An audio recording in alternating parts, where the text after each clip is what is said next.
अपने डायरेक्टर और प्रोड्यूसर पे विश्वास कर रही हूँ कि ये लोग जो मुझसे करवा रहे हैं ये बहुत ही सुंदर चीज़ होगी। और डेफिनेटली एक नई चीज़ आ रही है मीडिया में, एक बिल्कुल ही नई दुनिया खुल रही है हमारे लिए, वर्टिकल। और मुझे लगता है कि मुझे इसका एक्सपीरियंस बिल्कुल लेना चाहिए, क्योंकि कुछ भी डिफरेंट होगा हमारे लिए अच्छा ही रहता है एक्टर के लिए। तो मैं ट्राई कर रही हूँ कि ये वर्टिकल में भी परफॉर्म करके देखूँ कि ऐसे तो लोगों ने देखा, अब ऐसे देखेंगे तो शायद। मैं सीमा जी का एक चीज़ बताऊंगा कि मतलब मुझे लगता है ये एक ही एक्टर होंगे जिन्होंने लाइफ में ना पूरा 360 डिग्री देखा है सिनेमा का। नॉर्मली इन्होंने हम लोग से पहले उस समय कैसे शूटिंग्स होती थी, मुझे सीमा जी बता पाएंगे कि कितनी डिफ़िकल्ट शूटिंग होती थी। फिर हम लोग आया, फिर अपना बड़े सिनेमा, बड़ा पर्दा आया, 70mm आया, कलर आया, उसके बाद आपका OTT आया, फिर वर्टिकल आया। तो आप या तो ऐसे कहते हैं ना कि या तो आप मूवी ऐसे देखोगे या ऐसे देखोगे, आप मूवी ऐसे देखोगे या ऐसे देखोगे। अब आप टेढ़ा तो देख नहीं सकते। तो मुझे लगता है लाइफ में लास्ट एंड जो है होगा सिनेमा का, वो यही होगा कि आप ऐसे दांत देखोगे। इसके अलावा आप कैसे देख सकते हो मूवी, या तो ऐसे देखोगे या ऐसे देखोगे।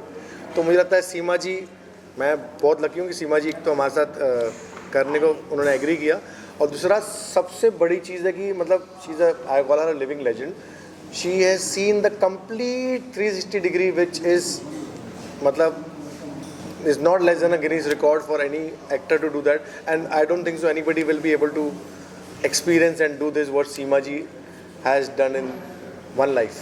सीमा जी, आपके किरदार के बारे में बात की जाए तो किस तरह का किरदार प्ले करेंगे? किरदार तो मुझे लगता है इसका थोड़ा सस्पेंस रखना चाहिए हमें, ताकि क्यूरियोसिटी बड़ी रहे। अगर सब कुछ बता दूंगी तो फिर लोगों को लगेगा अच्छा ये है, हम देख लेंगे।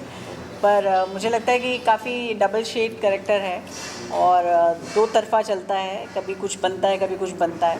बहुत इंटरेस्टिंग स्क्रिप्ट है और इसीलिए मैंने एग्री भी किया, क्योंकि मुझे बड़ा मज़ा आया ये सोच के कि मुझे रेगुलर रोल से कुछ हट के रोल दिया है। और एक सस्पेंस है तो मुझे लगता है अच्छा है, मज़ा आएगा। थ्रिलर है तो लोगों को वैसे भी आजकल बहुत पसंद आते हैं थ्रिलर, तो उनमें से एक है। और साजन जी ने बहुत अच्छी स्क्रिप्ट लिखी है और मुझे करने में मज़ा आ रहा है। साजन जी, आपसे सवाल बनता है, आप तो मेरे पड़ोसी है, कई सारे आपने OTT पे फिल्में बनाई, सीरियल्स बनाई। जब भी कोई आप नया प्रोजेक्ट लेते हैं तो किस तरह से तैयारियाँ करते हैं आप उसकी? मैं वैसे बताऊँ आपको, तैयारियाँ भी बिल्कुल नहीं करता। मेरी तैयारियाँ एक्टर होते हैं। मैं पहले एक्टर को अप्रोच करता हूँ, बाद में स्क्रिप्ट लिखता हूँ, बाद में क्रांति सर के पास जाता हूँ, वो पैसे दे दो। वैसे साजन जी ने अब तक हमारे साथ ऑलमोस्ट 8 से ज़्यादा सीरीज़ हमारे साथ कर ली हैं। और साजन जी बताएंगे कैसे सारे बड़े एक्टरों के साथ साजन जी ने हमारे साथ सीरीज़। साजन जी बताइए किसके साथ? हाँ, जाकिर भाई के साथ मैंने किया, जाकिर हुसैन साहब के साथ पहला शो किया था। दूसरा शो मैंने विजेंद्र काला जी के साथ किया। तीसरा दया जो है सेट्टी CID वाले, उनके साथ किया। फिर नमित दास के साथ किया। फिर मैंने बीरेंद्र सक्सेना साहब के साथ अभी शूट खत्म किया है। फिर मैंने विक्रम कोचर के साथ किया है। तो देन अभी और भी सब लाइन अप हैं। अभी हम लोग एक और बड़ा शो करने जा रहे हैं 1 हफ्ते के अंदर, तो वो भी बहुत बड़े लेवल पे है। आज के अगर प्रोजेक्ट की बात की जाए तो किस तरह की कहानी है, क्या स्टोरी लाइन है, और सीमा जी को लेने के पीछे खास क्या कारण है? सीमा जी के पीछे लेने का ये कारण है कि मेरी लाइफ बना दी इन्होंने हाँ करके। मतलब हाँ कर दिया बस मेरे लिए। तो ये समझिए कि मैं बच्चन साहब को तो शायद कभी नहीं, उनके साथ काम मैंने किया है उनके साथ, और इवेंट किए हैं अभी कुछ साल पहले ही, और असिस्टेंट में भी काम किया। लेकिन मेरे लिए तो अमिताभ बच्चन ही है। बस इन्होंने हाँ किया, और बिल्कुल वो इधर उधर हो रही थी मैं, लेकिन बोली साजन मैं मना ही नहीं कर सकती। मैं सामने जाता था तो फ़ोन पे बोलती थी कि बताऊंगी, रुको थोड़ा सा रुको, लेकिन जब सामने जाता था तो कहती है चलो कर लो। हाँ। तो वो प्यार और इनकी जो ये बहुत मेरा, ही मतलब कहना चाहिए साजन जी बहुत ही प्यारे इंसान हैं, और मुझे लगता है यही सबसे बड़ी इनकी पावर है। क्योंकि ये किसी से भी पिच करते हैं, किसी से भी बात करते हैं, तो वो बहुत मुश्किल है उसके लिए ना कहना। क्योंकि मैंने सभी एक्टर से बात की, सबने कहा अरे वो आ गए थे ना। तो इनका प्यार है जो यहाँ तक खींच के ले आया है। और डेफिनेटली जो स्टोरी उन्होंने सुनाई है वो भी मेरे लिए बहुत अच्छी स्टोरी थी, इसीलिए मैं आई हूँ यहाँ पर। और क्रांति जी के लिए भी यही बोलूँगी कि जब मैं पहली बार इनसे मिली तो पहली बार में ही हम इतने बहुत ही अच्छी उस पे आ गए थे टर्म्स पे कि हम आगे काम करेंगे। और मैंने खुद से अपने आप आगे से आपको बोला मैं कि तो रेडी था टाउन्स पे आने के लिए। मैं तो वेट कर था आप टाउन्स पे आ जाओ। मेरे लिए मैडम का हाँ बोलना ही मतलब एक अचीवमेंट था, वैसा था। नहीं नहीं, एक नई दुनिया है, क्यों नहीं एक्सप्लोर करनी चाहिए। पता है हमारे बहुत सारे एक्टर डरे हुए हैं वर्टिकल वर्टिकल वर्टिकल, पर मुझे लगता है एक नई दुनिया है, नया एक नज़रिया है लोगों का किसी चीज़ को देखने का, तो एक्सपीरियंस लेना चाहिए। भागना क्यों हमें इससे, और हमारा ही तो एक पार्ट ही तो पार्ट है है, सिनेमा कोई का। ऐसा नहीं कि बहुत अलग से कोई दुनिया आ रही है या अलग से है। हाँ, सब्जेक्ट अच्छे होने चाहिए डेफिनेटली, और बहुत Actor सुलझी हुई अच्छे होने चीज़ें होनी चाहिए। चाहिए, एक्टर अच्छे होने चाहिए और मेकिंग अच्छी होनी चाहिए। व्हाई नॉट, वर्टिकल क्यों नहीं करे।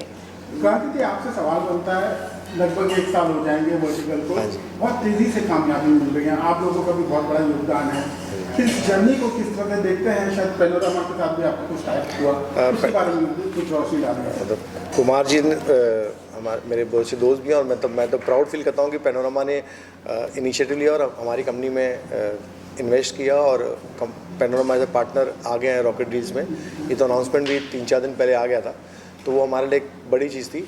दूसरा, 1 साल का जर्नी ऑब्वियसली रहा, और हम लोग, मैं बताऊँ, हम लोग अकेले ऐप हैं आज भी जो सिर्फ एक्टरों के साथ काम कर रहे हैं और सिर्फ ओरिजिनल स्टोरीज़ पे काम कर रहे हैं। हम लोगों ने आज तक हमने एक स्टैंड लिया था, हम कभी भी कोरियन ड्रामा या चाइनीज़ ड्रामा जो बाकी सारे ऐप्स यूज़ कर रहे हैं या उसको रीमेक करके बना रहे हैं, वो हम कभी नहीं करेंगे।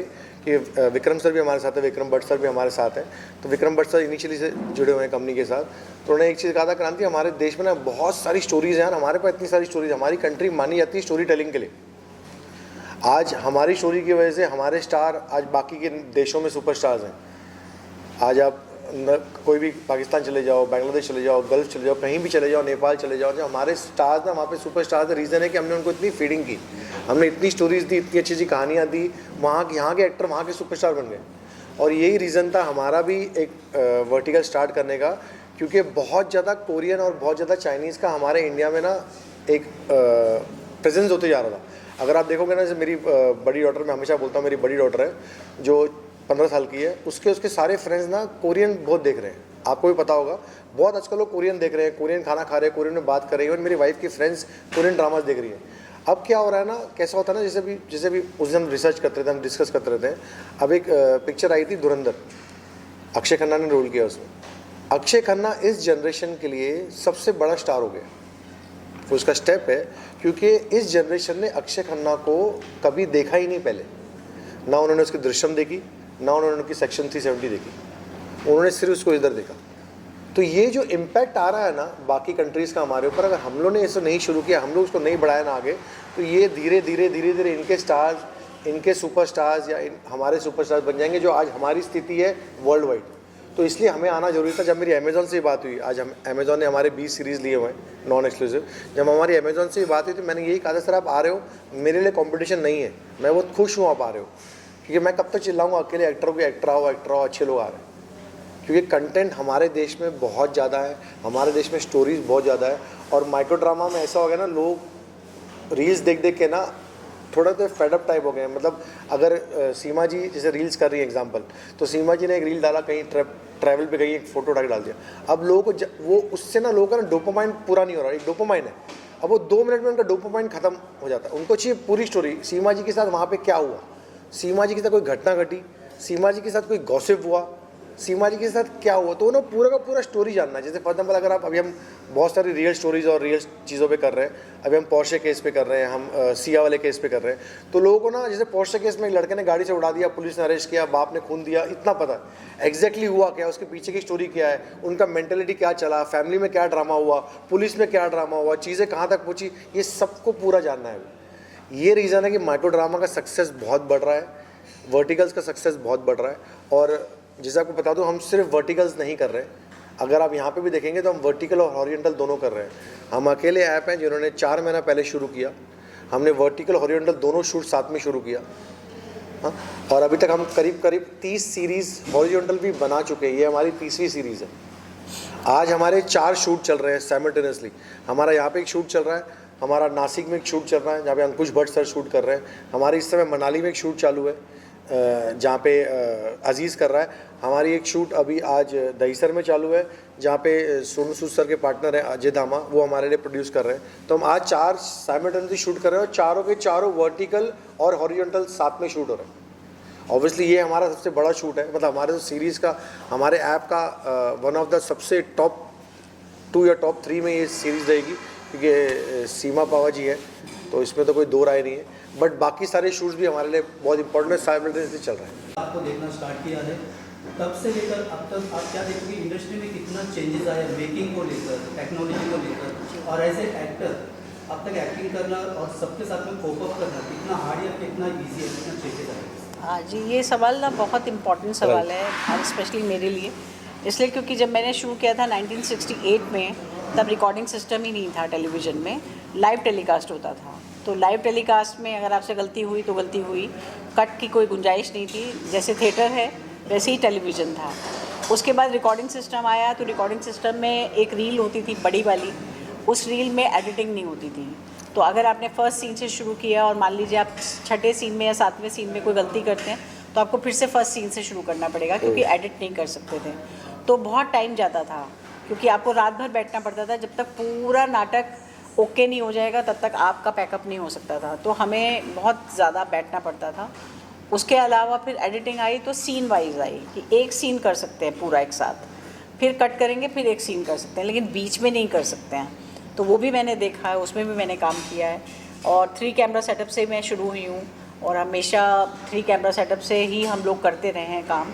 हम लोग तक 3 कैमरा सेटअप था, स्टूडियो में सेट लगा था। आउटडोर करना बहुत मुश्किल था, जबकि हम लोग में हमारे 2-3 सॉन्ग पिक्चराइज हुए थे जो बाहर कुतुब मीनार वगैरह एरिया में गए थे। वो बहुत डिफ़िकल्ट हुआ था हमारे लिए, क्योंकि एक कैमरा बहुत ज़्यादा ना तो ट्रॉली पे जा सकता था, तो उसको सिर्फ जितना जूम कर सकते थे उतना ही जूम करते थे, जितना आप कर सकते थे कैप्चर। तो वो बहुत डिफ़िकल्टीज़ थी हमारे लिए, और शूटिंग हमारे लिए बहुत सीरियस मैटर था, इसलिए क्योंकि हमें उस तरफ की कोई बात नहीं पता चलती थी। हम एक्टर हैं तो हम इस तरफ ही हैं, हम उस तरफ नहीं जा सकते थे। हमें मॉनिटर पे देखना अलाउड नहीं था, क्योंकि मॉनिटर तो वैसे भी बहुत लेट आए, और मॉनिटर पे देखना अलाउड नहीं था। कैमरे में झांकना अलाउड नहीं था। अगर आप कैमरे में कोई भी एक्टर झांकता था तो उस पर फ़ाइन लगता था, और उसको सज़ा मिलती थी कि आपका काम नहीं है। अभी मैं देखती हूँ आज के युवा जितने भी एक्टर्स हैं जिनके साथ मैं आजकल काम कर रही हूँ, वो हर शॉट के बाद जाके खुद को देखते हैं मॉनिटर पे कि मैं कैसा लग रहा हूँ, मेरी लाइट चेंज करो, मेरा ये चिन्ह नहीं आ रहा, वो चिन्ह नहीं आ रहा। तो मुझे लगता है कि हम धीरे धीरे करते करते हम कहीं और चले गए हैं। हम सिर्फ टेक्निकल चीज़ों में ज़्यादा चले गए हैं, लेकिन एक्टर अपने ऊपर कितना ध्यान दे रहा है, अपनी परफॉर्मेंस पे कितना ध्यान दे रहा है, वो पीछे छूटता जा रहा है। क्योंकि हमारी हर शूटिंग से पहले 15 दिन 20 दिन की रिहर्सल होती थी। हम बिना रिहर्सल के कभी शूट के लिए नहीं जाते थे, लेकिन हमने रिहर्सल किया। हाँ, नहीं, पर वो एक तो रेडिंग है, बट मैं कह रही हूँ 15 दिन की रिहर्सल में आप यकीन मानिए कि कैमरामैन के साथ 3 दिन रिहर्सल होती थी। कैमरामैन हमें बताएगा कि वो क्या शूट करने वाला है, तो एक्टर को वो पता होता था कि मेरा कल क्या क्या शूट है, और मुझे किस कैमरे में क्लोजअप मिलने वाला है, किस कैमरे में मेरा 2 शॉट लगा है। तो हम लोगों की जो मतलब ट्रेनिंग ही एक तरह से हो गई। काम करते करते हम ट्रेंड हुए कि कैसे लाइट लेनी चाहिए फेस पे, कैसे कैमरा फेस करना चाहिए, ये हमें कोई सिखा नहीं रहा था, पर ड्यूरिंग द परफॉर्मेंसेस हम ये सीख रहे थे। पर आज मैं जब देखती हूँ, आज के युवा को देखती हूँ, आज की फिल्म इंडस्ट्री को देखती हूँ, तो मुझे लगता है कि इनको सब कुछ थाली में परोस के दिया जा रहा है। इतना आसान है कि आप एक डायलॉग का भी 6 टुकड़े कर सकते हैं। मतलब एक डायलॉग याद करना है की भी ज़रूरत नहीं है, आप इतना सा बोलिए फिर कट, इतना सा बोलिए फिर कट। तो कितनी फैसिलिटीज़ मिल गई, लेकिन अगर उसके बाद भी अगर हम परफॉर्मेंसेस में कहीं पीछे जा रहे हैं तो ये बहुत दुख की बात है, क्योंकि अब हम बहुत ज़्यादा डिपेंड करने लगे हैं अपनी कैमरा टीम पे या अपने डायरेक्टर पे। मुझे लगता है एक्टर ने अपना काम बहुत कम कर दिया है। वो अभी सिर्फ सेहत बना रहा है, जिम जा रहा है, अपने आप को सुंदर बनाने की कोशिश कर रहा है, क्योंकि उसको लग रहा है बाकी काम तो वो लोग करा लेंगे। और हमारा ज़माना वो था कि हमें तो चेहरा देखने का मौका ही नहीं मिलता था। फिल्म देखते थे तब पता चलता था, ओ इतना लाउड मेकअप हो गया इसमें, अरे हम ऐसे लग रहे हैं, अरे वो दुपट्टा मेरा ऐसा था, हमें पता ही नहीं है। लेकिन अब हर मिनट में हमारे पास एक वो है। तो मुझे लगता है चीज़ें अब शायद टेक्निकल चीज़ें हमें ज़्यादा अच्छी मिलती हैं, पर परफॉर्मेंसेस में थोड़ा सा मतलब कहना चाहिए कि काम चोरी हो गई है। पहले वो मेहनत बहुत थी, उसके साथ टेक्नोलॉजी के साथ हमें एडजस्ट करना पड़ता था। तो दुनिया बहुत अलग घूम के आई है, और मैं बहुत लकी हूँ कि मैं 1968 से आज तक यहाँ तक आ गई हूँ। और अभी जैसा कि क्रांति ने कहा कि हम लोग वर्टिकल में भी आ गई हूँ, जो कि अभी लेटेस्ट है एकदम। तो मुझे बहुत अच्छा लगता है, क्योंकि थिएटर में भी मैंने यही एक्सपीरियंस लिया। मैंने नौटंकी की, मैंने रामलीलाएँ की, मैंने स्ट्रीट थिएटर किया, मैंने नौचंदी के मेले पे भी नाटक किया। तो हर तरह की चीज़ को मैंने एक्सपीरियंस लिया है और सच में मैं बहुत लकी हूँ कि मैंने किसी भी फॉर्म को नहीं छोड़ा है, चाहे वो एडवर्टाइजमेंट थे उनको नहीं छोड़ा, फिल्मों को नहीं छोड़ा, टेलीविज़न को नहीं, सैटेलाइट नहीं। तो ये सारी दुनिया देखने के बाद आज ये दुनिया भी मैं एक्सेप्ट कर रही हूँ कि कोई बात नहीं, अब हम ऐसे नहीं, अब हम ऐसे हो गए हैं। तो ठीक है, बात तो एक ही है, मुझे तो वैसे ही एक्सप्रेस करना है जैसा मैं करती हूँ, लेकिन मीडिया चेंज हो रहा है और मीडिया का वेलकम तो हम हमेशा करते हैं। सिनेमा को बड़े पर्दे पर ही देखना पसंद करते थे, फिर आया दौर टीवी का, अब मोबाइल पर। ये जो परिवर्तन देखते हैं आप, इसको एज ए पॉजिटिव परिवर्तन देखते हैं, और जो आज के बच्चों की जो देखने की क्षमता है वो भी कहीं ना कहीं कम होते जा रही है, बड़ी बड़ी फिल्में देखना नहीं पसंद करते हैं, इसको आप किस तरह से देखते हैं? मैं जब आया था 91 में तो सिर्फ सिनेमा होता था, टीवी भी दिल्ली में था ज़्यादा, यहाँ तो कोई चैनल आया ही नहीं था सैटेलाइट। तो मैंने वो सिनेमा देखा, लेकिन मैम ने जैसा बोला कि समय के साथ बदलना पड़ता है। जो लोग नहीं बदले, जिन लोगों ने टेक्निक नहीं समझी, वो लोग आज हैं नहीं, बड़े बड़े डायरेक्टर, बड़े बड़े लोग आउट हो गए। लेकिन मेरा मानना तो यही है कि समय के साथ बदलिए, बदलेंगे। आज जब बच्चे मोबाइल देखना पसंद कर रहे हैं तो हमारा काम है कि उनको मोबाइल ही दिखाएं, ना कि हम बोलें कि तुम कुछ और देखो। नहीं, पर मुझे ऐसा लगता है कि मतलब मैं सिर्फ ये बात इसमें ऐड कर रही हूँ आपकी बात पे, कि मुझे ऐसा लगता है कि हर चीज़ का स्वाद जो है ना वो मिलना चाहिए। मतलब ऐसा नहीं कि अब मैंने पिज़्ज़ा मंगा लिया तो मैं माँ के हाथ का पराठा खाना बंद कर दूँ। ऐसे ही हमारे इस टाइम मीडिया में हो रहा है कि हम वर्टिकल के अगर यूज टू हो जाएंगे तो हम अपनी माँ के पराठे का नुकसान करेंगे, क्योंकि वो एक बहुत मेहनत से बनाई हुई चीज़ होती है जिसमें बहुत तमाम महीनों का, सालों का काम होता है। तो मुझे लगता है सबको अपने अपने हिसाब से इज्जत मिलनी चाहिए, जैसा जैसा काम है वैसे वैसे इज्जत उसे मिलनी चाहिए। वर्टिकल एक अलग एक क्रांति है, सॉरी क्रांति है तो लेकिन फिल्म जो है वो उसको अपनी इज्जत ज़रूर मिलनी चाहिए, और उसका स्वाद अलग है कि आप 3 घंटे बैठ के या 2 घंटे बैठ के कंटिन्यू एक फिल्म देखते हैं और थिएटर में जाके देखते हैं, ये और भी ज़्यादा अच्छा एक्सपीरियंस है। उसकी एक और वजह है, आप कहेंगे कि अब महंगा हो गया है, अब टिकट जितनी एक्सपेंसिव मिलती है कोई जाना नहीं चाहता, पर मुझे लगता है कि बहुत अच्छा एक फैमिली गेट टुगेदर होता है पिक्चरें देखना। आप घर में बैठ के जैसे देखते हैं वैसे एक बाहर जाते हैं, आप अपने पूरे परिवार के साथ जाते हैं। अब भगवान करे और हमारी गवर्नमेंट ऐसा करे कि कुछ चीज़ें सस्ती कर दे ताकि लोग ज़्यादा से ज़्यादा जा सकें और सिनेमाओं में पैसे थोड़े घटा दें ताकि आम ऑडियंस वहाँ तक पहुँच सके। लेकिन वो बड़ा सुंदर मेला है, मतलब एक पूरी वो होता है ना कि हस्बैंड ने कहा चल रहे हो, हाँ चल रहे, बच्चों ने कहा चल रहे हो, चलो चलो, फिर सब तैयार हुए, फिर किसी गाड़ी में बैठ के वहाँ तक पहुँचे, फिर टिकट खरीदा। तो वो जो एक्साइटमेंट है एक सिनेमा को देखने की, मुझे लगता है उसे तो हमें बचा के ज़रूर रखना चाहिए। हाँ, डेफिनेटली ये इजी वे है, आपने कभी भी मोबाइल खोला और आपने एक छोटी सी फिल्म देख ली, वेरी गुड, हम आगे ही बढ़ेंगे, लेकिन उसको भूलना नहीं सिनेमा चाहिए। सिनेमा है, सिनेमा है, अपना एक चार्म है, बिल्कुल। और जैसे मैम ने सही बात कही कि आज पहले हमारे ज़माने में गार्डन हुआ करता था, हम गार्डन में चले जाए, कहीं चले जाए, आज सिर्फ मॉल बचे हैं। अब मॉल जाने से आदमी सिनेमा जाए, लेकिन वही सही कहा कि गवर्नमेंट अगर कुछ चीज़ें सस्ती करें, थोड़ा अफोर्डेबल हो, तो ज़्यादा से ज़्यादा लोग सिनेमा देख पाएंगे। वो सब सिनेमा सबको जाना है, ये मानना चाहिए कि हमारी शुरुआत वहीं से हुई है। तो मतलब ये तो वही हुआ ना कि जब बुजुर्ग हो गया तो हमने उसको कमरे में बिठा दिया और हम बच्चों को लेके चले गए। बुजुर्गों की इज्जत तो देनी पड़ेगी ना, तो सिनेमा हमारा बुजुर्ग है तो उसकी इज्जत हमेशा रहनी चाहिए। मैडम, ये होता था कि पहले एक सीरियल जैसे होती थी आपकी हम लोग थी, उसमें आपको एक किरदार को एक नाम मिला था जी, आपके असली नाम को तो सब भूल गए थे, उसी नाम से आपको सबने याद किया। जी बिल्कुल। लेकिन ये धीरे धीरे ये चीज़ें खत्म हो गई है जी, मतलब देखा जाता है और भूल जाते हैं कि उनका नाम क्या जी था। बिल्कुल। और इसकी वजह क्या है? वजह एक तो मैं कहूँगी कि वो इम्पैक्ट शायद ख़त्म हो रहा है और बहुत सारी चीज़ें मिल गई हैं, बहुत सारी, मतलब इतनी सारी चीज़ें हैं कि आप मोबाइल पे भी देख सकते हैं, आप टीवी पे देख सकते हैं, आप चैनल चेंज कर सकते हैं। तो अभी का बच्चा भी या हमारी सोसाइटी भी अगर हम कह लें, जैसे हम कंफ्यूज हो रहे हैं कि अभी हमें खाना क्या है, हमें यही नहीं पता होता, तो वैसे ही हम धीरे धीरे हमारी पूरी सोसाइटी कंफ्यूज होती चली जा रही है। पहले क्या था, चीज़ें मिलती थी और बहुत कीमती होती थी, तो सबका ध्यान उस तरफ होता था कि यार वो मिस नहीं होना चाहिए। मैं अपना मानती हूँ कि जब चित्रहार आता था तो हम कहीं भी होते थे भागते थे, क्योंकि वही एक टाइम था जब हमें एक साथ 6 गाने देखने को मिल जाएंगे। और अब तो किसी भी आप उस पर लगा लीजिए, आपके लिए गाने चलते ही रहते हैं सारा दिन, तो इजीली अवेलेबल हो गया। तो लोगों का इंटरेस्ट उतना ही कम होता जा रहा है। जब आपको पता है अभी नहीं देखेंगे कि रात को 12 बजे देखूंगा, कल देख लूँगा, उस वक्त होता था नहीं अभी 8 बजे नहीं देखा तो नहीं देखा। मुझे याद है मैं बचपन में बसों में भाग भाग के चढ़ते थे कि यार पहुंच जाएं, मतलब चित्रहार इस बार का मिस हो जाएगा, फिर एक हफ्ते बाद आएगा या संडे को सिर्फ एक दिन फिल्म आएगी और देखने को नहीं मिलेगी। तो वो क्रेज़ जो होता था मुझे लगता है बहुत एक्साइटमेंट भरा था, जो एक्साइटमेंट अब ख़त्म हो गई है कि अब आप रिलैक्स हैं कि कभी भी देख लेंगे, कभी भी कुछ कर लेंगे। तो हर एक चीज़ की अपनी अपनी फ़ायदे और नुकसान हैं। अब इजी हो गया, मेरी जैसे सास हैं जिनको फिल्म देखने का बहुत शौक़ है और वो पहले बताती थी कि वो बड़ी मुश्किल से जा पाती थी और वो लेटे लेटे सोचती थी कि कभी ऐसा ज़माना आ जाए कि बस मैं कहूँ और पिक्चर आ जाए। और आज वो कहती है कि वो तो आ भी गया, वो ज़माना तो आ गया, इसकी तो मैंने सिर्फ कल्पना की थी, लेकिन आज मैं जो भी जब भी चाहूँ मैं देख सकती हूँ। हमने कहा हाँ आ गया ज़माना।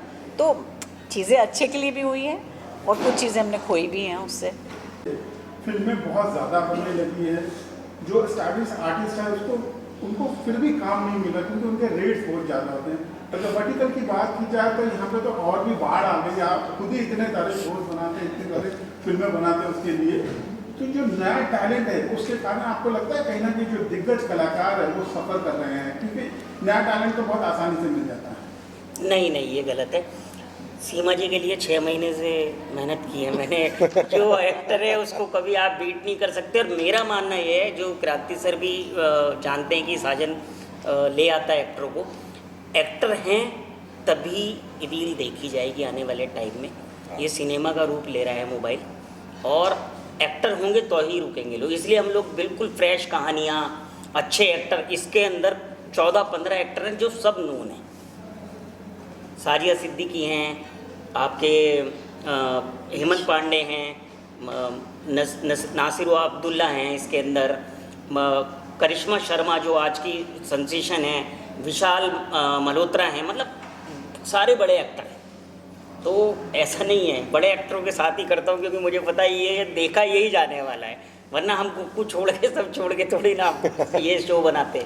क्रांति सर बना रहे हैं बड़े शो और खूब बढ़िया से। अभी हम लोगों ने 4 महीने में कहाँ से कहाँ हम लोग पहुँचे, क्योंकि डेडिकेशन है क्रांति सर का। और हम लोग तो चलिए काम कर रहे हैं, और जो माता रानी की कृपा से जो भी संबंध बने थे इन 30-35 सालों में वो काम आ रहे हैं।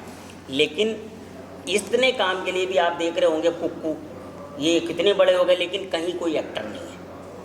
तो ये तो रॉकेट रील इस बात में नंबर 1 पे है, मतलब पहले दिन से, कि एक्टर सिर्फ रॉकेट रील में आ रहे हैं और आएंगे। अब तो बाढ़ आने वाली है। सब लोग, सीमा जी ने कर लिया, बस अब तो मैं सबके पैर पकड़ लूँगा भैया चलो, अब सीमा जी ने कर लिया। तो अभी सब सर्कल है बड़ा इतना, और तो सब लोग करेंगे। सब लोग रुके हुए थे, मतलब जाकिर भाई ने किया तो विजेंद्र भाई आए, विजेंद्र भाई ने किया तो दया भाई आए, दया भाई ने किया तो नमित तो बिल्कुल इंटरेस्टेड नहीं थे, वो नेटफ्लिक्स अमेजोन के एक्टर हैं। सीमा जी ने जैसे ही हाँ किया तो मतलब हमें लगा कि अब कुछ होने वाला है। लेकिन होता था उनको कि बहुत लोग मिलते थे तो बोलते थे कहाँ चक्कर में पड़ रही हो, बोलती एक आदमी है चक्कर में डाल दिया। जब कल हम रीडिंग कर रहे थे तो मैंने क्लाइमैक्स में एक डायलॉग लिखा कि मैं केस नहीं ढूंढती, केस मुझे ढूंढ लेता। इन्होंने कहा सीक्वल का सोच रहे हो क्या? बहुत अच्छा लगा आप लोगों से बात करते हुए। Thank you. काफी सवाल जानना चाहेंगे कि आपके ये शो लोग क्यों देखे और क्या अपील करना चाहेंगे जनता से? ये तो बड़ा मुश्किल सवाल है कि क्यों देखें। क्यों तो इसलिए देखें क्योंकि एक नई कहानी मिलेगी उन्हें देखने के लिए, एक नया अंदाज़ मिलेगा।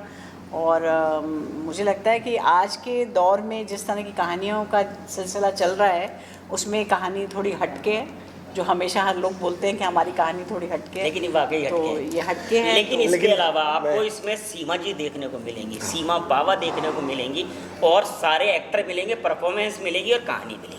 मैं एक और चीज़ कहूँगा कि इसका ये माध्यम का आना भी ज़रूरी था, क्योंकि आप देखोगे ना, जब अब हम कैलकुलेट करते हैं ना, जब शोले बनी थी तो बोलते हैं ऐसे इंडिया की करीब 16% आबादी शोले देखने गई थी। उस समय की 40 करोड़ की आबादी थी, तो कुछ मेरे ख्याल से 7-8 करोड़ लोगों ने शोले देखी थी। आज अगर आप देखोगे ना, बड़ी से बड़ी फिल्म में 3-3.5 करोड़ लोग देख रहे हैं पिक्चर थिएटर में। मतलब ऐसा नहीं हुआ कि थिएटर का वो बढ़ा, भले ही अमाउंट बढ़ गया, इनकम बढ़ गया, लेकिन जो क्राउड कम हो गया। दूसरा, जो टायर 2 टायर 3 सिटी यहाँ पे हमारे देश में मेजॉरिटी लोग रहते हैं, जो ज़्यादा से ज़्यादा देखना आते हैं, वहाँ पे हमारी रीच, रॉकेट रील की रीच बहुत ज़बरदस्त है। तो सीमा जी को बहुत लोग पसंद करते हैं। हाँ, तो वो लोग ज़्यादा इंटरेस्ट ले देख पाएंगे कि सीमा जी की उन्होंने एक पिक्चर देखी होगी, फिर वो रुकेंगे 1-1.5 साल तक दूसरी पिक्चर आने के लिए, शायद उनके शहर में वो पिक्चर ना आवे, क्योंकि ऐसे हर जगह तो टायर 2 टायर 3 में इस देश में अब तक थिएटर पहुँचे नहीं है। तो जब हमारी पेनिट्रेशन इतनी ज़बरदस्त है इस देश में, तो वो हिसाब से सीमा जी को जो फैंस हैं, जो सीमा जी के चाहने वाले हैं, जिनको सीमा जी की एक्टिंग बहुत पसंद है, वो ज़्यादा एक्साइटेड रहेंगे देखने के लिए। वैसा thank you sir, thank you thank you. Thank you thank you.